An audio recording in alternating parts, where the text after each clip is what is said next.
जैसे गुण मिलान कि गुण जानने हैं कि गुण क्या है, कि दोनों के देखा जाए तो लड़का और लड़की में गुण क्या है, क्या इसकी खूबियां हैं और क्या इसकी कमियां हैं।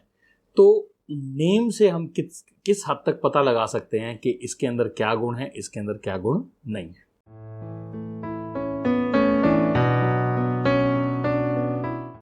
नमस्कार दोस्तों, मैं कुणाल कालरा आपका अपने इस चैनल में बहुत बहुत स्वागत करता हूं।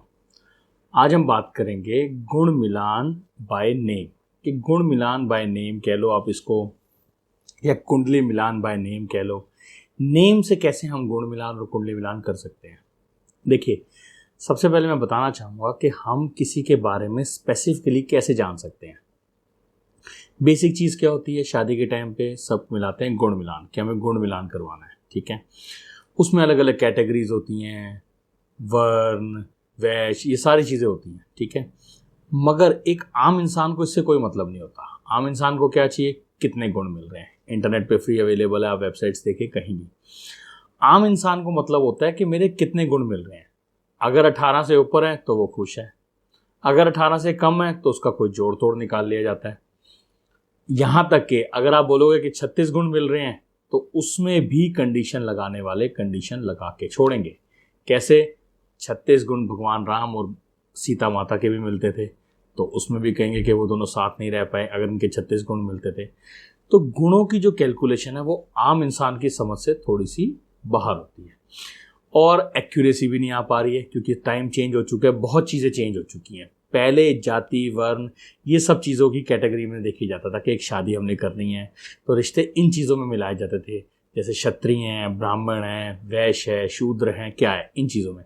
मगर आजकल टाइम चेंज हो चुका है, तो आजकल ये चीज़ें क्या होती हैं, इसको डीपली मैच मेकिंग में करी जाती है। तो हम लोग डीप मैच मेकिंग करते हैं, तो उसका एक छोटा सा पार्ट है कि जैसे गुण मिलान कि गुण जानने हैं कि गुण क्या है, कि दोनों के देखा जाए तो लड़का और लड़की में गुण क्या है, क्या इसकी खूबियां हैं और क्या इसकी कमियां हैं।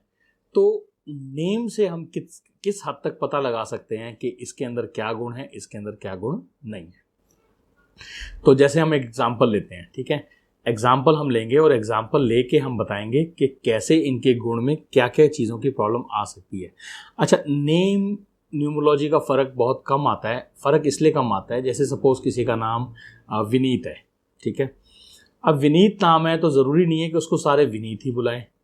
कोई विन्नी बुलाएगा, कोई उसको, जैसे अब पेरेंट्स हैं वो विन्नी बुलाएंगे, वाइफ कुछ और बुलाएगी, दोस्त कुछ और बुलाएंगे। हाँ, अब जब वो कॉर्पोरेट वर्ल्ड में जाता है और जैसे जैसे उसका नाम मशहूर होना शुरू होता है, ज़्यादातर उसके लिंकअप्स बनना शुरू करते हैं, लोग उससे जुड़ना शुरू होते हैं, तो उसका नाम जैसे जैसे फैलता है तो वो नेम न्यूमोलॉजी का असर उस टाइम पे आता है। फिर भी नेम के साथ जब हम 18 साल, 25 साल, मान लीजिए आप 25 साल में शादी कर रहे हैं, तो 25 साल तक आपके नेम के जो गुण हैं वो आपके अंदर आ जाते हैं। और वो कैसे आते हैं, एग्जाम्पल के तौर पर मैं आपको बताता हूँ। देखिए, जैसे मेरे पास 2 नाम आए हुए हैं मैच मेकिंग के लिए, ठीक है। इनकी कंप्लीट मैच मेकिंग करनी है, तो उसका एक पार्ट है गुण मिलान बाय नेम, और जैसा मैंने बताया कुंडली मिलान बाय नेम। तो नेम से हम कैसे कुंडली या गुण मिला सकते हैं उसके बारे में मैं बताता हूँ आपको। 2 नाम आए हैं मेरे पास, जैसे विनीत और निकिता, ठीक है। अब विनीत और निकिता के कैसे गुण मिल रहे हैं इस बारे में हम बात करते हैं। सबसे पहले हम विनीत के नेचर के बारे में बात करते हैं। विनीत का जो नेचर है, ये जो आदमी होगा ये ज़मीन से उठा हुआ है। मतलब जैसे होता है ना कि हम ये नहीं कह सकते कि बिल्कुल लो लेवल से उठा है, मगर हाँ, कोई भी काम इसने करेगा तो ये मतलब एक स्टार्टिंग से स्टार्ट करेगा। काम करना है इसने, तो कुछ काम ये ऐसा करेगा कि जो उसको स्टार्टिंग से स्टार्ट करना होगा, तो स्टार्टिंग से ये स्टार्ट करेगा और अपने डिसीजंस जो है वो खुद लेगा। कुछ चीज़ें ऐसी होंगी कि इसके जो फाइनेंसिस हैं वो एक गो में नहीं आएंगे। फाइनेंसिस जो आएंगे वो थोड़े थोड़े थोड़े थोड़े करके आएंगे, इकट्ठे नहीं आएंगे। इसके साथ प्रॉब्लम क्या होगी कि पैसा इसके पास एक होगा, पैसे की कोई कमी नहीं होगी, मगर इकट्ठा नहीं होगा। हम ये नहीं कह सकते कि ये सारा पैसा एक तरफ रखेगा। ये अपना पैसा जगह जगह जगह जगह जगह जगह अलग अलग जगहों पे रखेगा, इकट्ठा नहीं कर पाएगा। इससे इसको भूलने की चांसेस होंगे कि ये चीज़ें भूलता जाएगा। भूलने की वजह से क्या होगा, कभी यहाँ से उसको कवर करेगा, कभी वहाँ से कवर करेगा। तो हमने ये देखना है कि इसकी जो होने वाली लाइफ पार्टनर है उसके अंदर ये प्रॉब्लम्स का क्या होगा और क्या नहीं होगा, ठीक है। अब हम बात करते हैं निकिता की। जहाँ तक कि हम निकिता की बात करें तो इसके फाइनेंसेस बहुत स्ट्रांग होंगे, एक्चुअल में बहुत स्ट्रांग होंगे। कहाँ रखना है, कैसे रखना है, कितना रखना है, कैसे मैनेज करना है, ये सब उसको आता होगा। एंड एक नेचर की और बात करें, कंट्रोलिंग नेचर होगा। कंट्रोलिंग नेचर मतलब कि जिसमें अथॉरिटेटिव होता है और आदमी किसी भी चीज़ को मैनेज कर सकता है, किसी भी चीज़ को कंट्रोल कर सकता है। डिसीजन वाइज निकिता ज़्यादा स्ट्रांग होगी विनीत से। विनीत के अगर फाइनेंसेस या कुछ चीज़ें भूलेगा तो निकिता को ये चीज़ें अपसेट करेंगी। विनीत कई चीज़ों में लापरवाही करेगा, टाइमिंग्स पे पहुंचने में लेके, कई चीज़ों में लेके। निकिता को ये चीज़ें, क्योंकि निकिता की हर चीज़ परफेक्ट होगी, हर चीज़ बाउंड्री लाइन पे है, मतलब जिसे हम कहते हैं कि एक्यूरेसी है, ठीक है। अब वो एक्यूरेसी होने की वजह से निकिता ठीक रहेगी और विनीत को राइट लेफ्ट नाचना पड़ेगा। अब वो नाचने की वजह से ये प्रॉब्लम आएंगी। कहीं ना कहीं निकिता की हमें और ज़्यादा हॉरोस्कोप देखनी पड़ेगी कि उसके पॉजिटिव पॉइंट्स और कितने हैं।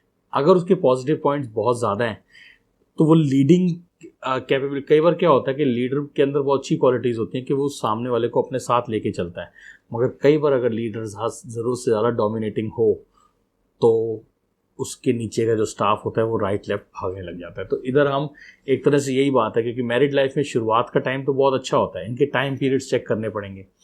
तो ये सारी चीज़ें जो होंगी वो लेटर पार्ट है एस्ट्रोलॉजी का। मगर स्टार्टिंग में अगर हम बोलें तो हम ये बता सकते हैं क्लियर कि विनीत को थोड़ा सा समझ के चलना पड़ेगा, क्योंकि विनीत ने अगर नहीं समझा तो निकिता उस पर ओवर पावर करेगी। तो ये गुण अगर हम मिलाएं तो ये इस तरीके से गुण इनके मिलते हैं कि दोनों के नेचर हमारे पास क्लियर हो गए।